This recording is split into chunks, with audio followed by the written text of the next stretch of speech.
Paris, au tournant des années 2010. Tandis que la voix de Marc Lavoine continue de résonner sur les ondes, loin des projecteurs, 4 enfants grandissent dans son ombre. 4 destins, 4 trajectoires qui n'ont presque rien en commun, sinon un nom devenu célèbre avant même leur naissance. Pour certains, l'art, pour d'autres, le silence, et pour l'un d'eux, une histoire entourée de malaise et de controverses. Porter le nom de Marc Lavoine fut-il une chance ou un fardeau invisible? Alors qu'est-il réellement arrivé aux 4 enfants de Marc Lavoine lorsque la gloire d'un père ne suffit plus à protéger une famille? Au milieu des années 1980, Marc Lavoine devient bien plus qu'un chanteur populaire. Il incarne une sensibilité masculine nouvelle dans la chanson française. Une voix grave, des textes romantiques, une élégance mélancolique qui séduit un public fidèle. Très vite, son nom s'impose à la radio, à la télévision, puis au cinéma. La notoriété s'installe, durable, respectée. À cette époque, tout semble indiquer une trajectoire idéale, une carrière solide, une reconnaissance artistique, et bientôt l'image d'un homme entouré d'une famille stable. Dans l'imaginaire collectif, Marc Lavoine représente alors une figure rassurante, celle d'un artiste cultivé, discret, loin des scandales tapageurs. Un homme qui parle d'amour avec pudeur et profondeur. C'est dans ce contexte que naissent ses premiers enfants. Le foyer qu'il construit avec Sarah Poniatowski, designer reconnu dans le monde de l'architecture intérieure, renforce encore cette image d'équilibre. Le couple incarne une forme d'harmonie moderne, création, esthétique, culture. Leurs enfants grandissent dans un environnement privilégié, au cœur de Paris, entre studios de musique, ateliers de création et cercles intellectuels. Aux yeux du public, tout semble parfaitement aligné. Le succès professionnel nourrit le confort familial. Les médias évoquent parfois la famille, mais toujours avec retenue. Aucune exposition excessive, aucun récit dramatique. Marc Lavoine veille à ce que ses enfants restent à l'écart du tumulte médiatique. Il parle peu d'eux, et quand il le fait, c'est toujours avec une même phrase, répétée au fil des années. Il veut les protéger. Cette protection devient une constante.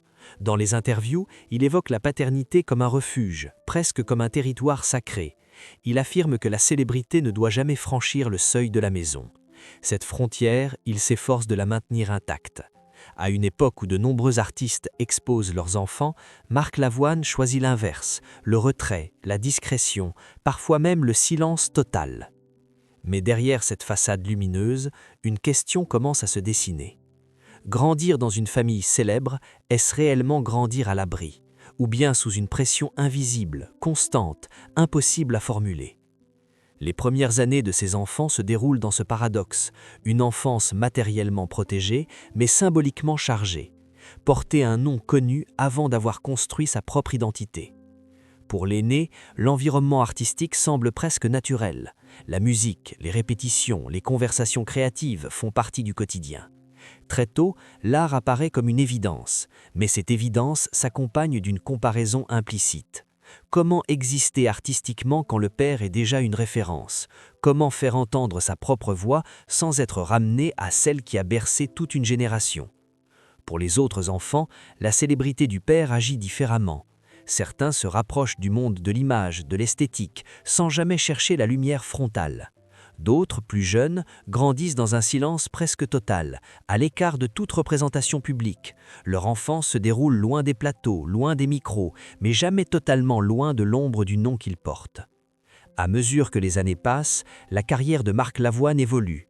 Il écrit, il joue au cinéma, il publie des romans. Il devient une figure intellectuelle autant qu'artistique. Pour ses enfants, cette reconnaissance accrue agit comme un double tranchant. D'un côté, elle assure une stabilité. De l'autre, elle rend toute normalité plus difficile. À l'école, dans les cercles sociaux, le nom Lavoine n'est jamais neutre. Il suscite des attentes, des curiosités, parfois des projections injustes.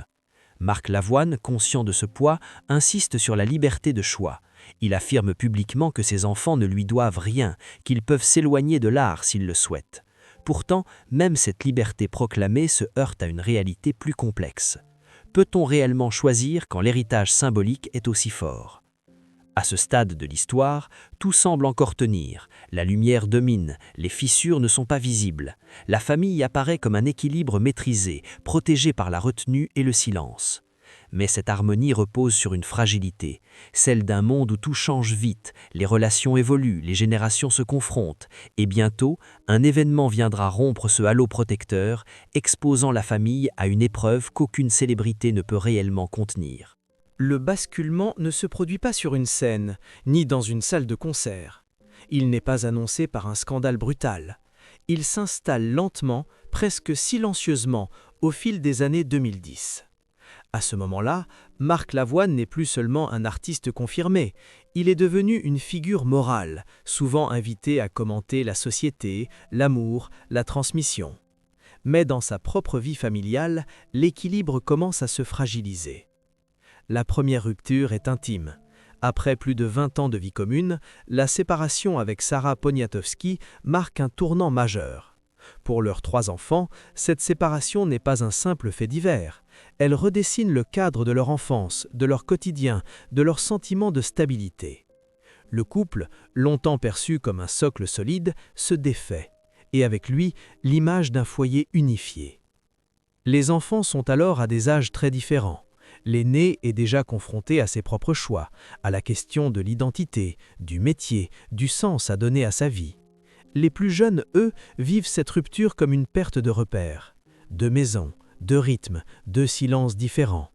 La célébrité du père n'atténue rien, elle complique parfois les choses en rendant les émotions plus difficiles à exprimer publiquement. Peu après, un autre événement vient troubler l'ordre établi. Marc Lavoine entame une relation avec Lynne Papin, une jeune écrivaine de plus de 30 ans sa cadette. Lorsque la nouvelle devient publique, la réaction est immédiate. Dans la presse, sur les réseaux sociaux, dans les débats culturels. L'écart d'âge choque, interroge, divise. Pour la première fois, la vie sentimentale de Marc Lavoine cesse d'être perçue comme discrète et élégante. Elle devient un sujet de controverse.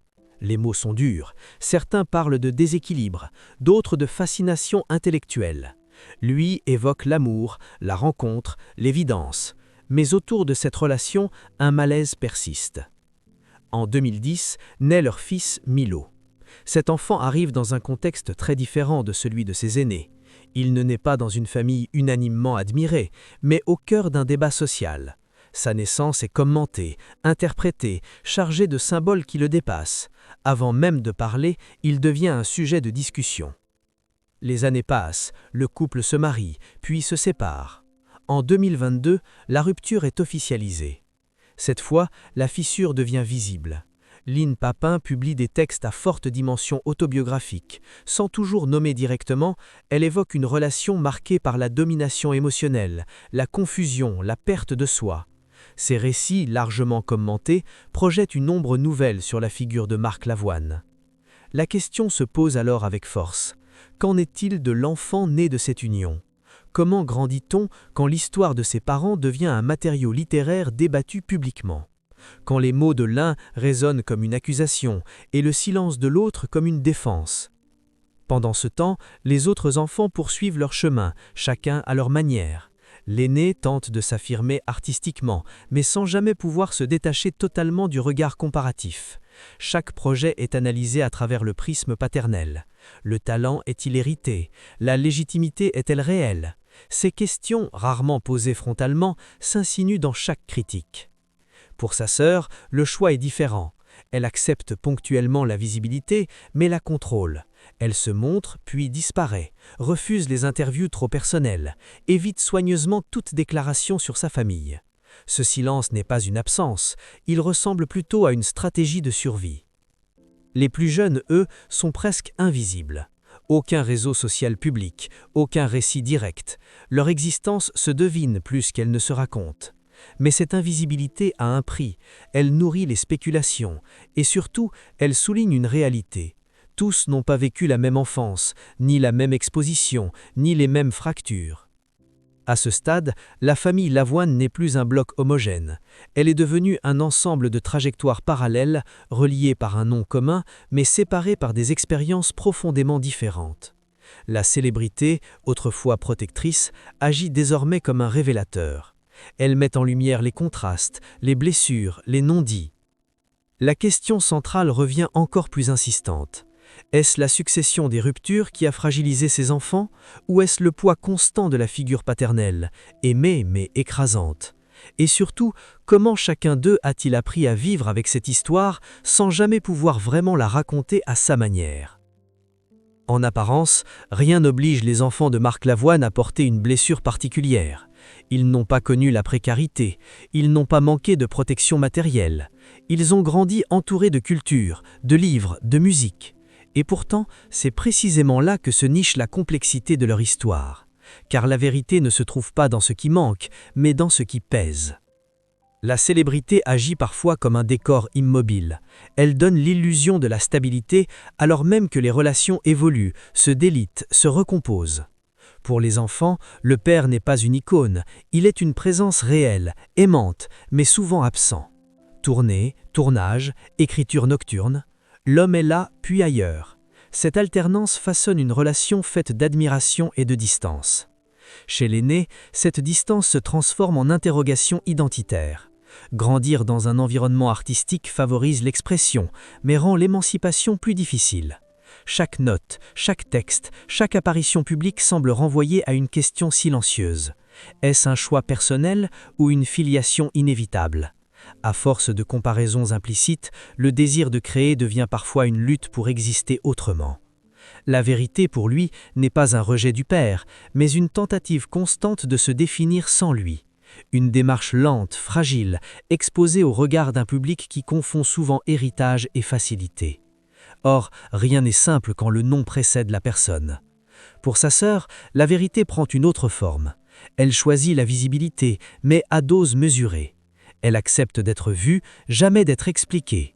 Elle refuse de commenter sa famille, non pas par honte, mais par refus de réduire son identité à un récit qui n'est pas le sien. Dans ce silence volontaire, il y a une lucidité. Parler serait se laisser enfermer dans une narration déjà écrite par d'autres.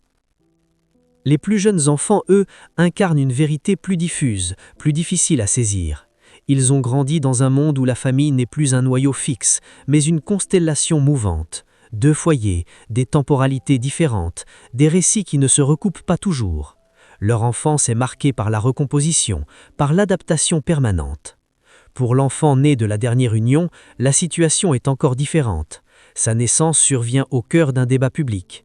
Avant même qu'il puisse comprendre le monde discute déjà de ses parents, de leurs différences d'âge, de leur légitimité, de leur déséquilibre supposé. Cette charge symbolique, il ne la choisit pas, elle lui est attribuée. Lorsque la séparation survient, puis que des récits littéraires viennent exposer la relation sous un angle douloureux, une nouvelle couche de complexité s'ajoute. La vérité n'est plus seulement intime, elle devient interprétée. Comment grandir quand l'histoire de ses parents est disséquée, commentée, débattue par des inconnus? Comment construire sa propre narration quand les mots existent déjà, écrits par d'autres? Face à cela, le silence du père intrigue. Il ne répond pas, il n'attaque pas, il se replie. Pour certains, ce silence est une esquive, pour d'autres, une tentative de protection. Mais pour les enfants, ce mutisme pose une question centrale. Faut-il parler pour se défendre ou se taire pour préserver? La vérité ici n'est pas tranchée. Elle se situe dans l'entre-deux, dans cette zone floue où l'amour paternel coexiste avec une forme d'inaccessibilité émotionnelle.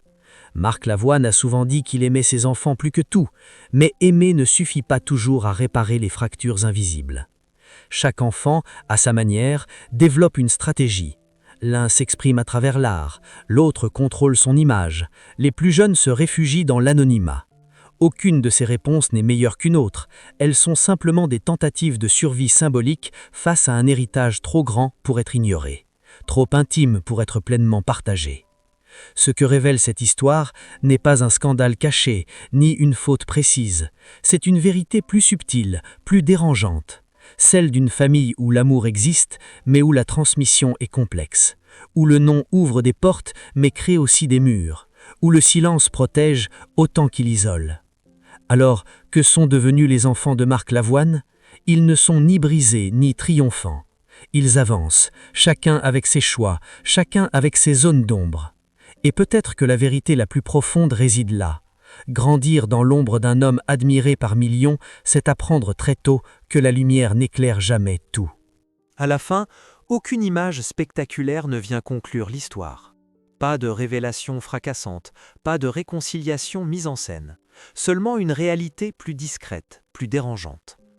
Les enfants de Marc Lavoine n'ont pas connu une chute brutale. Ils ont traversé quelque chose de plus lent, plus diffus, le poids d'un héritage émotionnel que personne ne leur a vraiment appris à porter. Car porter un nom célèbre n'est pas seulement une question de privilège, c'est aussi une exposition permanente à des attentes silencieuses. Être regardé avant d'être compris, être associé à une histoire que l'on n'a pas écrite. Pour les 4 enfants, ce nom agit comme un fil invisible. Il relie, mais il contraint. Il ouvre des chemins, mais empêche parfois de s'en éloigner. L'aîné avance toujours dans l'ombre de la création. Il continue de chercher une voie qui lui appartienne vraiment. Pas contre son père, mais à côté de lui. Une place étroite, difficile, où chaque pas est scruté. Son parcours n'est ni un échec, ni une victoire éclatante. Il est celui d'un homme qui tente de transformer l'héritage en dialogue, plutôt qu'en comparaison. Sa sœur, elle, a compris très tôt le danger de la parole publique. Elle a choisi de se montrer sans se raconter, de construire une image sans livrer son histoire. Ce choix, souvent interprété comme de la distance, est en réalité une forme de maîtrise, une manière de dire « je suis plus qu'un chapitre dans le récit de mon père ». Les plus jeunes incarnent une autre forme d'héritage, celui d'une époque où les familles se recomposent, où les récits se fragmentent. Leur enfance n'est pas marquée par un âge d'or, mais par l'adaptation constante. Ils grandissent dans un monde où la stabilité n'est plus une évidence, mais une construction fragile. Leur anonymat n'est pas un oubli, il est une protection. Quant au plus jeune, né au cœur d'une controverse qui ne le concernait pas, son avenir reste le plus ouvert. Il grandit avec une histoire déjà racontée par d'autres. Des mots existent avant les siens. Des interprétations précèdent ses souvenirs.